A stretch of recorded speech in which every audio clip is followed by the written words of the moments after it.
Primeira coisa que a gente tem que entender, pessoal, é compreender o conceito de establishment. Essa palavra que eu não sei traduzir para o português, mas que eu gosto de traduzir como o poder estabelecido. A gente tende a achar que o governo é o poder estabelecido, mas isso é uma simplificação perigosa. Existem outras forças hoje que compõem o nosso poder estabelecido e não se trata apenas do governo, tá? Então a gente tem que entender como o establishment se forma, e eu quero fazer uma releitura histórica de como era o establishment no passado e qual que é o nosso establishment hoje. Quais são as forças hoje que regem a nossa sociedade e das quais talvez a gente não tenha ainda plena compreensão. Porque é isso que tem que mudar, né? E a gente primeiro entende isso para depois ver se dá para mudar esse rolê. Bom, a primeira coisa que eu fiz foi procurar no dicionário Oxford. Sou um cara chique. A definição da palavra establishment. E é muito legal que o dicionário Oxford ele deu duas definições diferentes. Na primeira ele fala o seguinte, ó: o establishment ele é a ordem ideológica, econômica, política e legal que constitui uma sociedade ou um estado. É bacana, né? A ordem ideológica, ou seja, como a gente pensa, a ordem econômica, que é, né, como a gente faz a transferência de dinheiro, trocas e bens e serviços, a ordem política, que é como a gente se organiza, e a ordem legal, que diz o que a gente pode ou não pode fazer. E isso constitui uma sociedade ou um estado que eles definem como establishment. Só que mais embaixo ele faz uma parafrase e ele coloca de um jeito bem mais cruel e real, né? Olha, o establishment é a elite social, econômica e política de um país, né? O establishment é o pequeno grupo de pessoas ultrapoderosas, ricas e superinfluentes que decidem os rumos da sociedade e manipulam a vida de todos os outros para o seu próprio bel prazer. Essa é uma definição muito mais interessante e muito mais realista de establishment, pessoal. Porque essa elite social, no final, ela tem os meios e o poder para definir a ordem ideológica, para definir a ordem econômica, a ordem política e a ordem legal, mesmo que seja por baixo dos panos, ok? Qual que era o poder estabelecido naquela época, pessoal? Basicamente, você tinha dois grandes eixos de poder. Um deles era o Estado, na forma da realeza, e o outro era a igreja, né, na forma do clero. E basicamente a vida das pessoas era regida pela relação delas com o Estado e pela relação delas com a igreja. E entre si, tá? Esses dois poderes estabelecidos eram diferentes. A realeza era a realeza, o clero era o clero. Mas eles tinham uma relação simbiótica, ok?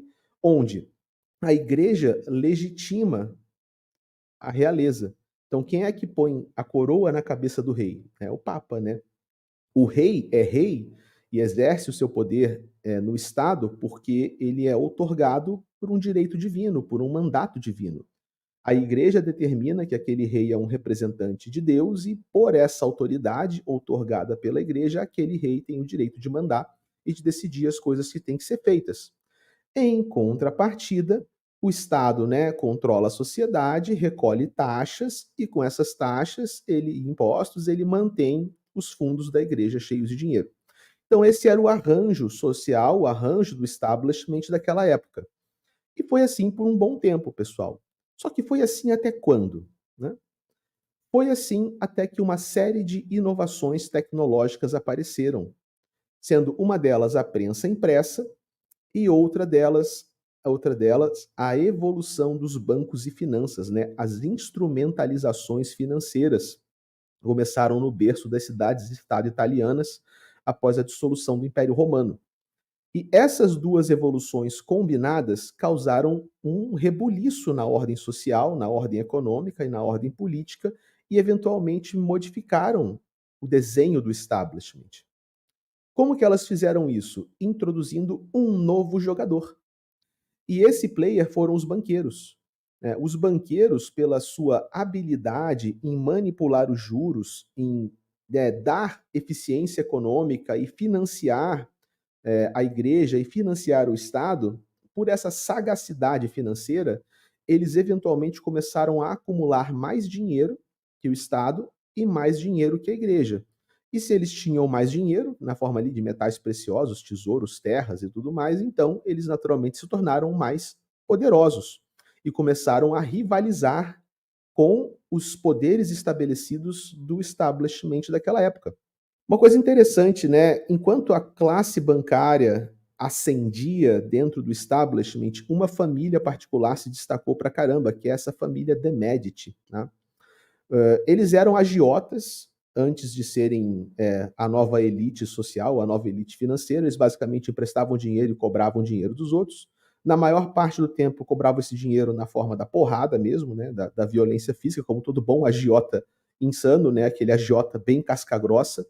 Mas, eventualmente, um cara dessa família, chamado Giovanni de Medici, ele foi além da agiotagem e ele começou a instrumentalizar as finanças. Ele foi o primeiro cara que teve a ideia de que você poderia pegar um empréstimo numa filial que está na outra, fazer uma rede interligada de serviços financeiros e começou a construir os primórdios do que a gente entende hoje como um sistema bancário. Então ele pô, fez um negócio tão bacana, fez um negócio tão eficiente, tão sagaz, que ele realmente juntou muito dinheiro e se tornou muito poderoso. Isso aqui é uma frase muito curiosa, né? O Papa Pio II falando sobre o Giovanni de Medici. Isso naquela época, né. E você imagina para um papa, que era um dos ápices, né, um dos seres humanos mais poderosos da face da terra inteira naquela época, tipo, o cara era quase um deus na terra, né, praticamente um deus na terra, e o Papa Pio II tinha essas palavras para falar sobre o Giovanni de Medici. Olha só que louco. Questões políticas são determinadas na sua casa. Quem ele escolhe exerce o poder. Ele é quem decide sobre a guerra e a paz e controla as leis. Ele é rei em tudo, menos no nome. Cara, isso é uma frase muito forte, especialmente sendo um papa que proferiu essa frase e pela época em que essa frase foi proferida. Então você vê que realmente uma invenção tecnológica é capaz de propulsionar uma nova classe e arrebentar com o establishment atual, né? Mudar toda a brincadeira porque uma tecnologia nova foi inventada e essa tecnologia tem impactos sociais, impactos econômicos, tem impactos culturais e, eventualmente, tem impactos políticos na maneira como tudo está sendo organizado, como o poder estabelecido é organizado. Qual foi o novo establishment, tá? Então, depois que os bancos ascenderam, é óbvio que a igreja ainda existe, né, pessoal? A igreja não morreu, mas ela deixou de ser um dos eixos de poder político no mundo, né? Um papa não decidia mais os rumos de uma guerra, não tinha um exército inteiro capaz de varrer continentes, né, sob o seu comando. Eh, esse arranjo foi quebrado e, eventualmente, os poderes estabelecidos se acomodaram num novo arranjo. Qual é o arranjo que foi acomodado? O arranjo, que é um arranjo mais próximo da nossa realidade, que compõe-se de um governo e um banco central, ok? Nesse caso, os bancos centrais financiam a operação do governo, porque eles têm o monopólio do dinheiro, conseguem fazer a impressão do dinheiro, controlar a taxa de juros, e os governos, por sua vez, legitimam o Banco Central, dão para o Banco Central força de lei e dão para o banco o monopólio da impressão do dinheiro circulante. Tá? E esse é um arranjo no qual um legitima e o outro financia, que não deixa de ser até um arranjo meio parecido com o arranjo da era medieval, só que ele é um arranjo agora focado no capital, focado no dinheiro e no exercício de um poder, entre aspas, democrático, né, que a gente vai ver nesses governos mais modernos. Bom, dito isso, esse não é o nosso establishment atual, tá? Não é assim que as coisas funcionam hoje. As coisas funcionaram assim até pouco tempo atrás. Mas, eventualmente, cara, mais uma rodada de avanços tecnológicos apareceu. Na forma aqui da internet, né, cara? A internet mudou muita coisa depois que ela varreu o mundo entre os anos 2000 a 2010. Nessa varredura do mundo, a internet permitiu a ascensão, o estabelecimento e a consolidação das megacorporações, ok? Empresas, cara, que são extremamente ricas, extremamente capitalizadas, que são donas de tanta coisa que você nem sabe o quanto de marca tá dentro de outra. Mas essas super empresas, elas transcendem as fronteiras geofísicas e até a força de lei dos países nos quais elas nasceram. Essas megacorporações não são de um país, elas são delas e elas operam no mundo. Elas vão ter sede em paraísos fiscais, elas vão ter mecanismos para evadir as taxas entre diferentes fronteiras, elas vão ter influência no lobby e na política e na economia de vários lugares diferentes, elas vão ter negócios espalhados pelo mundo inteiro. Então essas megacorporações, enquanto elas cresceram, elas começaram a ganhar muito poder por conta própria. E um poder que independe de um governo, um poder que independe de um banco central. Isso aqui é um gráfico muito louco, né, que mostra as Big Five, né? Apple, Amazon, Alphabet, que é a Google, Microsoft e Facebook. Isso aqui é toda a pizza do mercado de tecnologia. Então você tem essas 5 gigantes e depois você tem um monte de empresa que não significa absolutamente nada, né? Isso mostra a capacidade dessas mega empresas de concentrar poder e de concentrar capital. E pelo que a gente já sabe, né? Se você concentra capital, ou seja, poder econômico, então, por tabela, você também concentra poder político. É quase um sinônimo na realidade, né? Tipo, poder econômico é quase um sinônimo de poder político hoje em dia. E a BlackRock é sócia majoritária de todo mundo, né? Digamos assim. Cara, por que a gente fala que poder econômico equivale a poder social e equivale a poder político? Especialmente quando a gente fala dessas big techs e das big techs que têm a operação das grandes mídias sociais que regem toda a nossa vida social hoje em dia digital, né? Que é a maior parte da nossa vida social acaba sendo hoje digital. Esses caras podem mudar os rumos de eleições. Eu não estou falando isso, sinceramente, nem para o bem nem para o mal, nem se é bom para a esquerda ou para a direita, mas o fato é que a interação das mídias sociais dentro da sociedade estão modificando a maneira como nós interagimos no processo democrático. E se elas dão as ferramentas corretas, ou se o uso delas é mais esperto por um lado do que pelo outro, então você muda o resultado de uma eleição e, eventualmente, você permite que a classe política se valha ou se, né, macomune com essas estruturas para, quando for do melhor interesse, realmente, literalmente, manipular a cabeça das pessoas a adotarem posturas sociais, econômicas, culturais e políticas. Quando a gente pensa desse jeito, essa aqui é uma reportagem muito boa, recomendo para que vocês leiam, tá? Isso é uma reportagem, cara, de 2016, que já previa esse tipo de acontecimento, onde ele fala que a nova ordem mundial será regida por corporações globais e megacidades, e não federações, e não países. Muito boa essa reportagem, cara, ela cantou muitas pedras que vocês vão ler a reportagem de 7 anos atrás, mas que, meu, cravou coisas assim para o futuro absurdas, tá? Eventualmente, as megacorporações se tornaram parte do establishment, ok? Eu diria, e aqui é a minha humilde opinião tecnofilosófica, tá?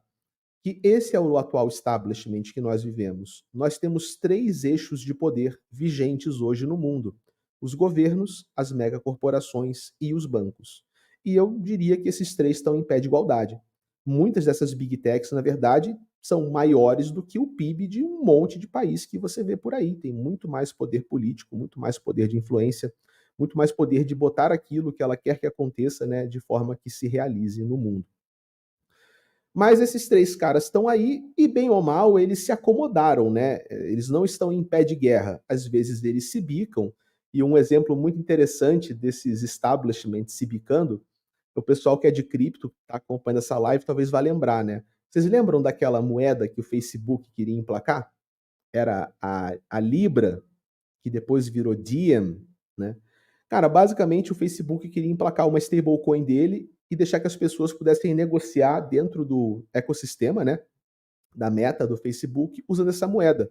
Só que toda a política monetária dessa moeda ia ser controlada pelo próprio Facebook. E ele tinha um consórcio, cara, com Visa, Mastercard, PayPal, um monte de empresa alucinante, assim. Só que quando uma mega corporação tenta fazer um projeto como esse, é só para não dizer que é, tá? Eu vou dizer que é quase, só para dar uma margem de interpretação. Mas é quase como se o Facebook estivesse falando: olha, agora eu também quero ser um banco central. E isso foi demais, entendeu? Isso teve que ser limitado, porque os governos e bancos olharam e falaram: olha só, cara, vamos lá, peraí, pô. Tudo bem, né? Vocês são poderosos, são ricos, vieram para ficar, estão bombando, mas Banco Central é Banco Central. Vocês não são Banco Central e vocês não vão seguir adiante com isso aí, senão vai dar problema. A gente vai ter que brigar sério.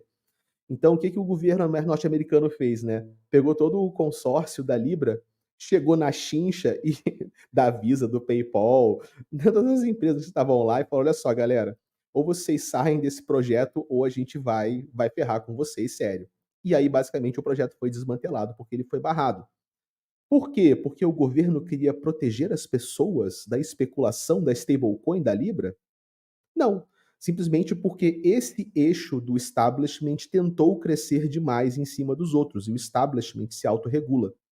Então, quando a gente pensa no poder estabelecido, é importante perceber que esses 3 caras têm, simbioses entre si mesmos, mas eles têm seus próprios interesses, eles têm sua própria agenda, e às vezes eles concordam e às vezes eles caem no pau também, tá. Inclusive governos e bancos centrais, tá. Às vezes o pessoal tem uma ilusão de que Banco Central é obediente ao governo. Mais ou menos, tá? O Banco Central goza de algumas independências e às vezes governos e bancos centrais também se desentendem feio. Tem um cara muito legal que é o Yanis Varoufakis, que ele fala sobre isso, tá? Na visão do Yanis Varoufakis, nós não vivemos mais numa era democrática. Nós não podemos chamar o nosso regime atual global de um regime democrático, porque na verdade essas grandes oligarquias tecnológicas, elas é que mandam no mundo. E faz sentido, né? Para pra pensar, cara. Estados Unidos rachado no meio entre esquerda e direita. Brasil, rachado no meio entre esquerda e direita. Pai expulsando o filho de casa, filho mandando o pai para não sei aonde, irmão dando soco na cara do irmão. A gente se estapeia, se dá tiro, se atropela, se xinga, se horroriza por causa disso. E a gente, esquerda e direita, né? Não concordam em nada, concordam em bosta nenhuma. Mas no que esses caras concordam em uníssono? Eles concordam em discordar no Facebook. Eles concordam em discordar no Instagram. Então, na hora de abrir uma conta no Instagram, mané, e ficar o dia inteiro no Instagram, isso é uníssono. Aí não tem divisão. Aí a gente se une, cara. Sim. Vamos nos descabelar no Instagram. Vamos nos descabelar no YouTube. Então você se pergunta, cara, quem é que realmente tem poder nesse arranjo?